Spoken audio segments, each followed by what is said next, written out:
कितनी बड़ी आवाज। सुनो समझो, आपने एक सपना देखा, आप रात्रि को सोए और आपने एक सपना देखा कि आप बहुत बड़े आदमी बन गए हैं। आहा हा, आप राजा बन गए हैं, आप रानी बन गई हैं, आपके गले में सोना ही सोना है, अब पूरी भुजाओं में सोना है, हाथों में मोटी मोटी सोने की चूड़ियां हैं और आप सोने की सिंहासन पर बैठी हैं। आपके पति भी सोने की सिंहासन में आपके बगल में बैठे हैं। आप कहीं की महारानी हो और आपके पति बढ़िया राजा बन गए हैं और दास दासियां सामने हैं, 56 भोग आप खा रहे हैं। ये सब आप किस में देख रहे हैं? बोलो, सपने में। अच्छा, जब आपकी आंख खुली तो क्या आप राजा थे? क्या आप रानी थी? मैया जी, ओ मैया, ओ मेरी प्यारी माँ, बात समझ में आ रही है ना?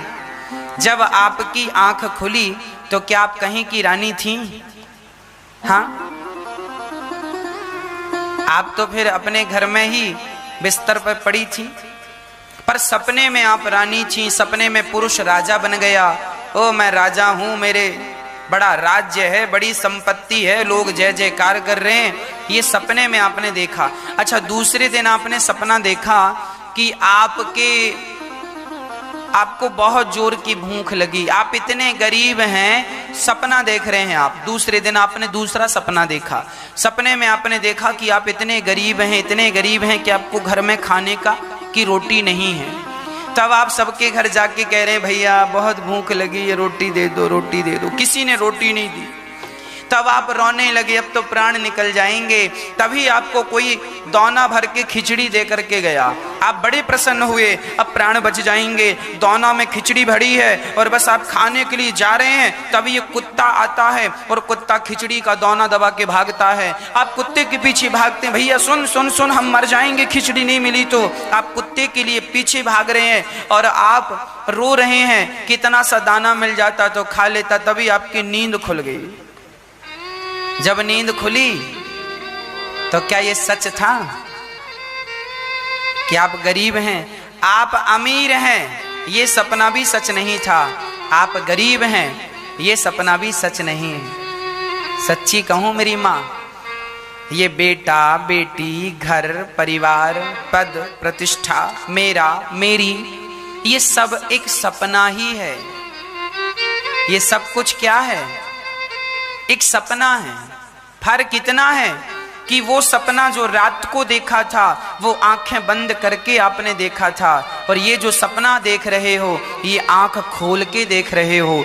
आंख खुलती है तो रात्रि का सपना टूट जाता है और आंखें बंद होती हैं तो ये दिन वाला सपना भी टूट जाता है। ना वो अपना है ना ये अपना है। लक्ष्मण जी यहाँ बहुत बढ़िया बात कह रहे हैं। अब कोई समझे तो समझ ले और नहीं समझे तो फिर परेशान बना रहे, उसमें क्या कर सकता है कोई।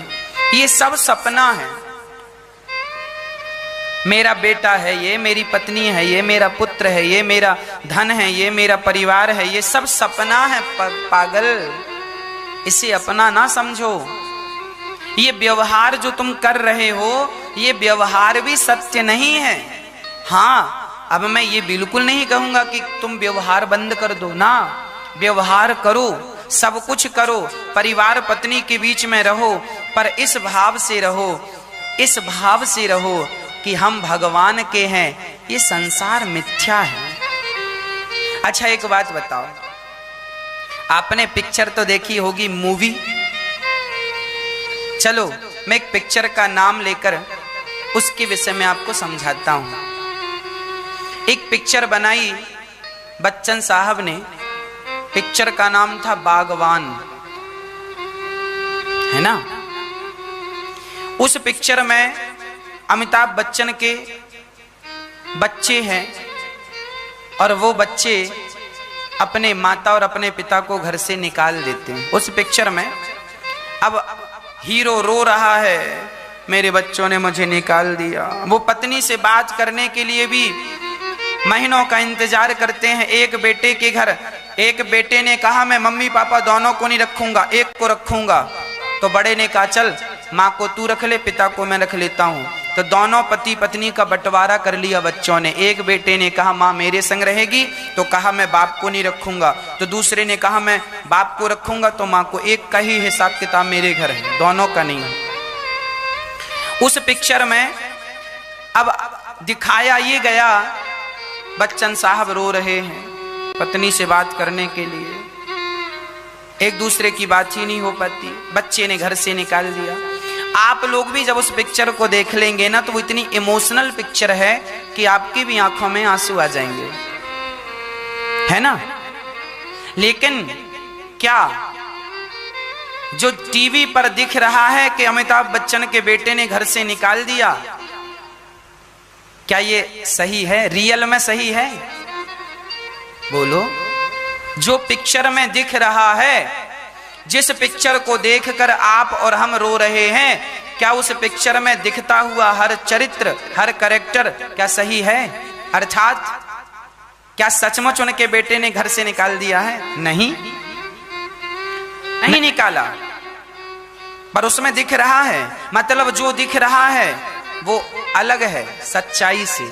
सच्चाई कुछ और है। जो सच्चाई है वो तो दिख नहीं रही है, और जो दिख रहा है वो सच्चाई नहीं है। यही हमारे जीवन का भी फंडा है। हमें भी लग रहा है कि ये मेरी पत्नी है, ये मेरा पुत्र है, ये मेरा परिवार है, और हम इन्हीं के व्यवहार में रहते हैं। हमें रोना भी आता है, हंसना भी आता है, पर सच्चाई अंदर से यही भाव बनाओ। जैसे पिक्चर देखते समय आप जानते हैं कि जो पिक्चर में दिख रहा है यह पूर्ण सत्य नहीं है, सत्य तो कुछ और ही है। उसी तरह तुम परिवार में रहो, पत्नी पुत्र परिवार में रहो, दुकान मकान पद प्रतिष्ठा फैक्ट्री वैक्ट्री सब संभालो, सब में रहते हुए ये भाव बनाए रखो कि मैं भगवान का हूं। मेरा इस संसार के किसी व्यक्ति से, किसी वस्तु से कोई लेना और देना नहीं है।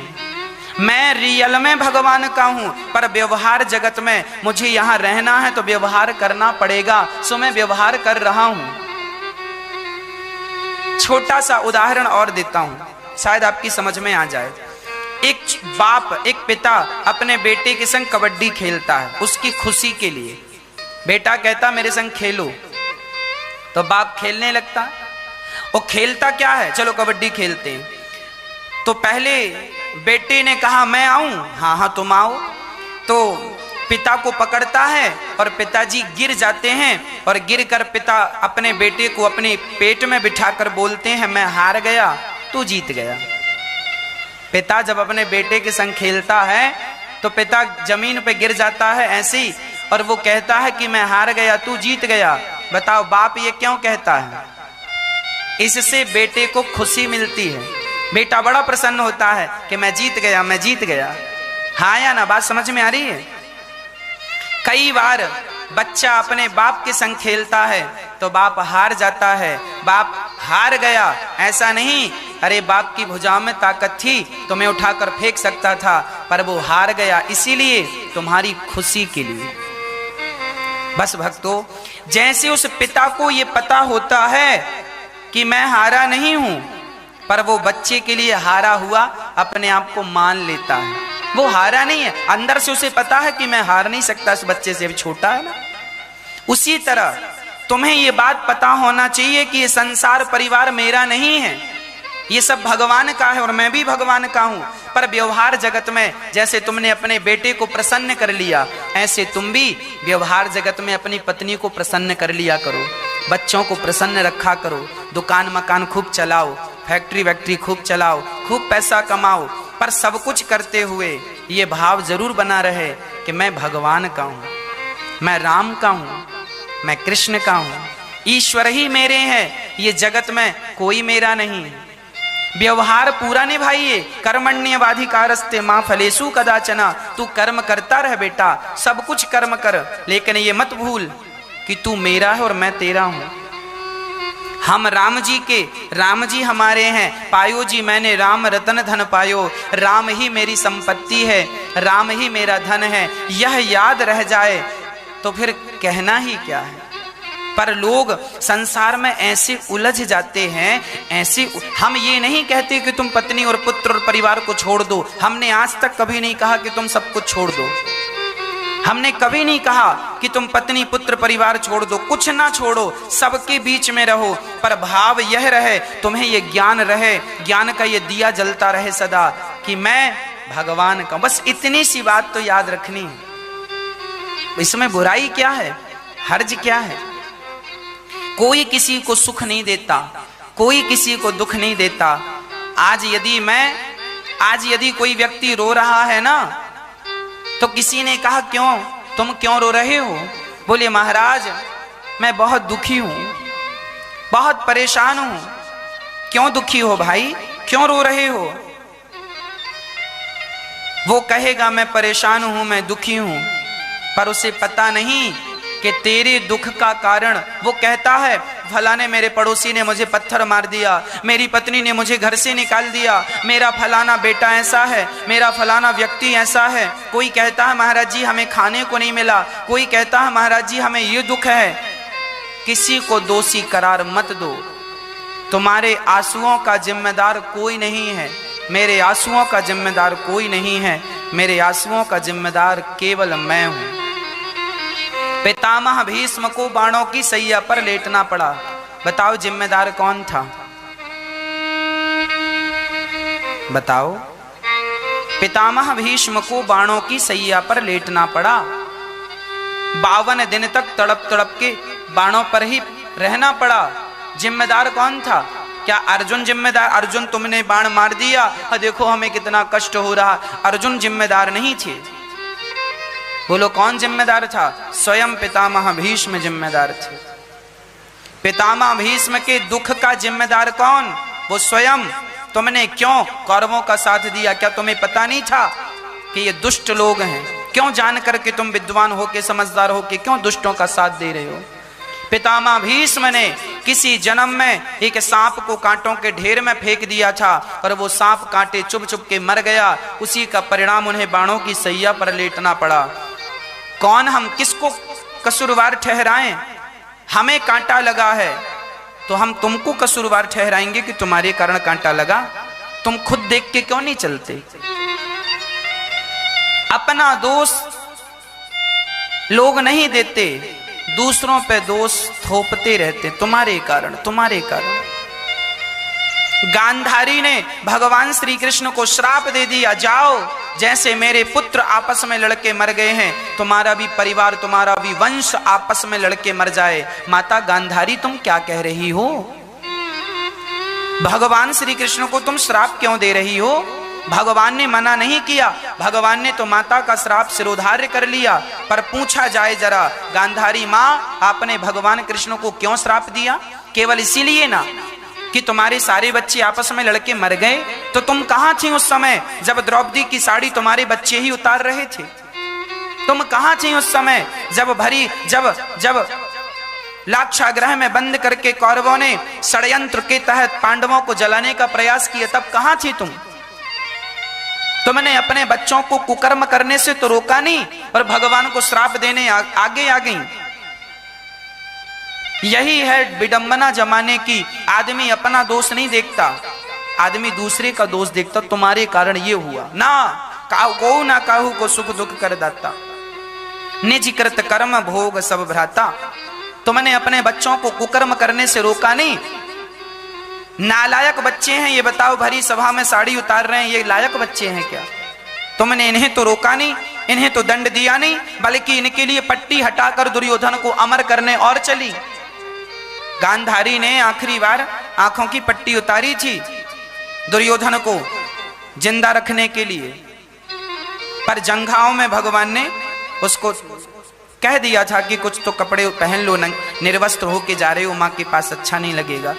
तो जंघाओं पर नजर नहीं पड़ी माँ गांधारी की, तो जंघाएं उसकी कमजोर रह गई दुर्योधन की, बाकी पूरा शरीर तो वज्र का हो गया था। मतलब माता गांधारी तुम पट्टी खोलती हो तो अपने दुष्ट बेटे को बचाने के लिए खोलती हो। अरे तुम्हारी पट्टी कभी द्रौपदी की लाज बचाने के लिए खुली होती ना तो ये महाभारत ही ना होता। परंतु लोगों को तो दोष दूसरों पर ही लगाना है। अपनी गलतियां कोई नहीं देखता, अपनी गलतियों को कोई नहीं सुधारता, हमेशा हम दोषी करार दूसरों को देते हैं। तुम दोषी हो, तुम्हारे कारण। जब तुम्हारी तरफ हम उंगली उठाते हैं ना कि तुम बुरे हो, तो तुम्हारी तरफ एक उंगली होती है, ये 3 उंगली हमारी तरफ इशारा करती हैं कि यदि वो सामने वाला 1% बुरा है तो तुम देखो साहब तुम भी 3% बुरे हो। बुरा जो देखन मैं चला, बुरा ना मिलिया कोई, जो दिल खोजा आपुना हमसे बुरा ना कोई। इस दुनिया में सबसे बुरा कौन है? बताओ कौन है इस दुनिया में सबसे बुरा? बताओ इस दुनिया में सबसे बुरा कौन है? हम। कहो कहो एक बार, हम सबसे बुरे हैं। हम ही सबसे बुरे हैं। पर हम जीवन भर अपनी सास को बुरा मानते गए, अपनी बहू को बुरा मानते गए, अपनी पत्नी को बुरा मानते गए, अपने पति को बुरा मानते गए, अपने पड़ोसियों को, रिश्तेदारों को बुरा मानते गए। हम सारी दुनिया दूसरों को दोषी करार ठहराते गए, पर अपने आप को कभी दोषी ठहराया नहीं। यदि अपना दोष देख लिया होता तो सबके दोष अपने आप समाप्त हो गए होते। विडंबना तो यह है, आदमी अपने दोष ना देखकर बाकी सबके दोष देखता है। इसीलिए लक्ष्मण जी की गीता कह रही है, काहू ना को सुख दुख कर दाता, निज कृत कर्म भोग सब भ्राता। हाँ जी, कोई किसी को दुख नहीं देता। किसको हम दोषी ठहराएं? हाँ,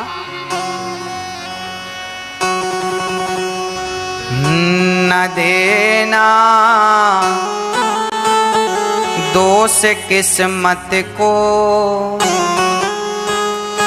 विपत्ति तो सब पे आती है। न देना दोष किस्मत को।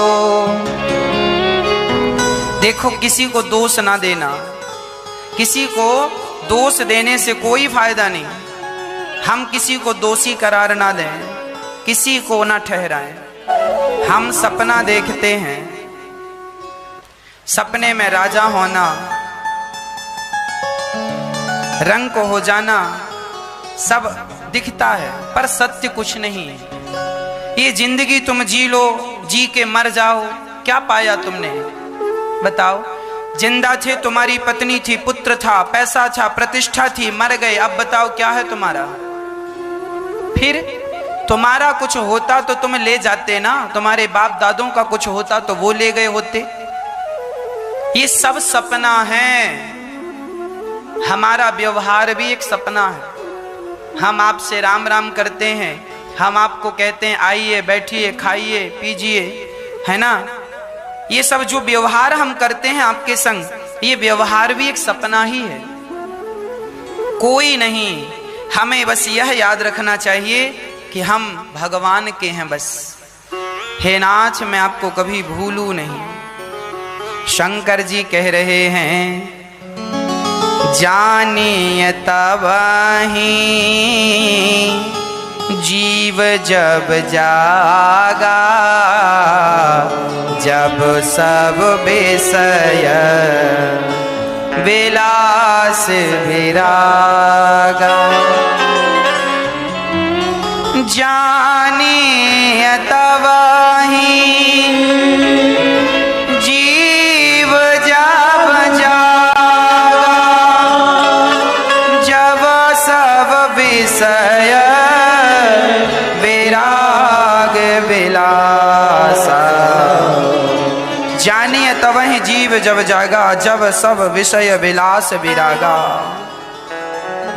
उसी को आप जागा हुआ मानिए जो व्यक्ति विषयों से मुड़कर भगवान में लग गया हो, जो व्यक्ति अभी भी बुढ़ापे में भोग रहा हो, जो व्यक्ति बुढ़ापे में अभी भी पैसों की तरफ भाग रहा हो, समझ लेना कि ये अभी तक जागा नहीं है, अभी तक मोह की रात्रि में सो रहा है।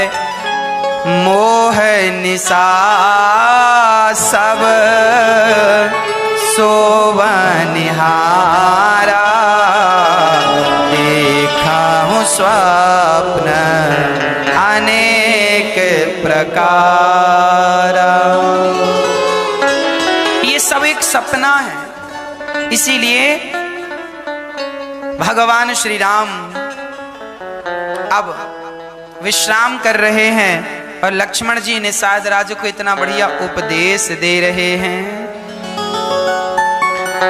जब विवेक होता है ना, तभी ये भ्रम समाप्त हो जाता है कि कौन सत्य है कौन मिथ्या है, और नहीं तो ये भ्रम जाता नहीं है। अब सवेरा हुआ, राम जी ने सुमंत्र जी से कहा आप लौट कर जाइए, अब यहां गंगा पार करके आगे की यात्रा हम स्वयं करेंगे। वनवास हमारा हुआ है, आपका तो हुआ नहीं, क्यों आप कष्ट उठा रहे हैं? सुमंत्र जी ने कहा आपके पिताजी ने कहा है कि 4 दिन 6 दिन घुमा के राम लक्ष्मण सीता को जंगल दिखा के वापस ले आना। वो कैसे रहेंगे जंगल में, क्या उन्हें रहना आता है? वो तो हमेशा, सीता माँ तो इतनी कोमल थी कि जब सीता की विदा होकर वो ससुराल आई अर्थात अयोध्या आई, तो माता कौशल्या ने सीता जी के रास्ते में गुलाब की नहीं, मेरे पास तो गुलाब की पंखुड़ियां, सो मैं गुलाब का कह रहा हूं, कमल की पंखुड़ियां बिछाई थी माता कौशल्या ने सीता जी के रास्ते में। कमल की पंखुड़ियां जब बिछाई तो कमल की पंखुड़ियों को बिछाने में ना सीधी सीधी करके बिछाई, एक पंखुड़ी के ऊपर एक ऐसा रखा गया, ऐसे कमल की पंखुड़ी थोड़ा बड़ी होती है, एक के ऊपर एक रखा गया। तभी पंखुड़ी का ये वाला जो हिस्सा होता है ना, ये जो थोड़ा सा देखिए, ये हिस्सा तो बिल्कुल कोमल है, पर पंखुड़ी का ये हिस्सा जो पीछे का हिस्सा है ये थोड़ा सा कठोर होता है, थोड़ा सा नाक के बराबर, ये देखिए, जबकि ये बहुत कोमल है आगे का हिस्सा। ये तो गुलाब कमल की पंखुड़ियां भी आगे की तरफ तो बिल्कुल कोमल होती हैं, एक पंखुड़ी जरा खड़ी रह गई ऐसे। और जब माता सीता आई ना, तो माता सीता के चरणों में कमल की पंखुड़ी चुभ गई। माता सीता जोर से चिल्लाई, कौशल्या जी बोली बेटा क्या हुआ? माँ कमल की पंखुड़ी चुभ गई। अब आप विचार करो, माता सीता के चरण इतने कोमल थे कि उनके पांव में कमल की पंखुड़ी चुभ जाती थी। अब वो सीता नंगे पांव 14 वर्ष जंगल में कैसे गुजारी होंगी, आप कल्पना करके देखिए। आप कहते हैं ना महाराज जी हम बड़ी कष्ट में हैं, क्या सीता माता जैसे कष्ट में हैं आप? क्या उतना कष्ट है आपके जीवन में, उतना दर्द है आपके जीवन में? ऐसी माता सीता आज जब सुमंत्र जी देख रहे हैं बिस्तर पर घास के बिछौनों पर आंसू रुक नहीं रहे हैं, राम चलो राम चलो। तब दशरथ जी तब राम जी कह रहे हैं सुमंत्र जी से कैसे जाएं? क्या हम अपने पिता के वचनों को तोड़कर चले चलें? क्या राजा रंती देव ने अपने वचनों को तोड़ा? राजा रंती देव दानी थे, इन्होंने भूखे रहकर भी जब इनके सामने भोजन की थाली आई, राजा रंती देव जी बड़े भूखे थे, बहुत दिनों के भूखे थे, महीनों से भूखे थे, इनको खाने को कुछ नहीं मिला, महीनों की भूख इनके पेट पर थी। तभी इनकी पत्नी और इनके बच्चा और ये 3 लोग जंगल में दर दर की ठोकर खा रहे थे। महीना बीत गया, महीनों से ज्यादा हो गया, लगभग 50 दिन बीत गए और भोजन का कोई व्यवस्था नहीं हुई। तब गांव में एक भंडारा चल रहा था, अन्य क्षेत्र चल रहा था। सुरंती देव ने वहां प्रसाद लेकर के सोचे चलो नदी के तट पर आचमन करके प्रसाद पाएंगे। तो वहां तीनों जन प्रसाद लेकर आए और वहां केले के पत्तल में प्रसाद रख के और खीर पूड़ी सब्जी जैसी खाने वाले थे, एक चांडाल कुत्तों को लेकर आया और चांडाल ने कहा भैया हम बड़े भूखे हैं, 15 दिन से भूख लगी है, कहीं खाने को नहीं मिला। रंती देव ने विचार किया राम राम, खुद महीनों के भूखे थे और सामने 15 दिन का भूखा था चांडाल।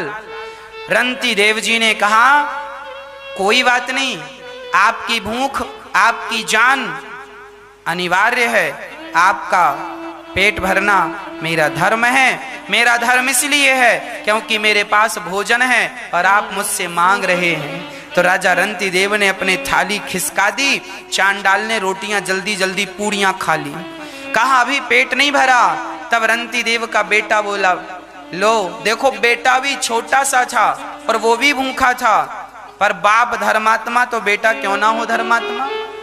बाढ़ है पूत पिता की धर्मा, माँ बाप के धर्म से बच्चों का कल्याण होता है, बच्चों का भविष्य बनता है। माँ बाप धर्मात्मा होते हैं तो माँ बाप के धर्मात्मा होने से बच्चों का भाग्य उदय होता है और बच्चे बड़े प्रभावी होते हैं, प्रभावशाली होते हैं। इसीलिए बच्चा तो बच्चा था, उसने भी थाली दी, पत्नी रंती देव जी की, उन्होंने भी थाली। अब चांडाल ने खा लिया, कहा मेरे कुत्तों को भूख लगी है, तो जो रंती देव की पत्नी थी उनका भोजन कुत्तों को डाल दिया गया और कुत्तों ने चाट लिया सारा भोजन। अब एक छोटा सा पानी का गिलास था, अर्थात पानी भरा था। चांडाल ने कहा धन्य है आप, मेरी भूख मिटाई। चांडाल चला गया और उसी समय गिलास का पानी जब रंती देव ने पिया और पानी पीकर भगवान का धन्यवाद दिया, वाह विधाता आपका बहुत बहुत धन्यवाद। तो किसी ने कहा रोटी तो मिली नहीं, तुम धन्यवाद किस बात का दे रहे हो। अरे बोले भोजन नहीं मिला तो क्या हुआ, भगवान की कृपा से गिलास भर पानी तो मिला है।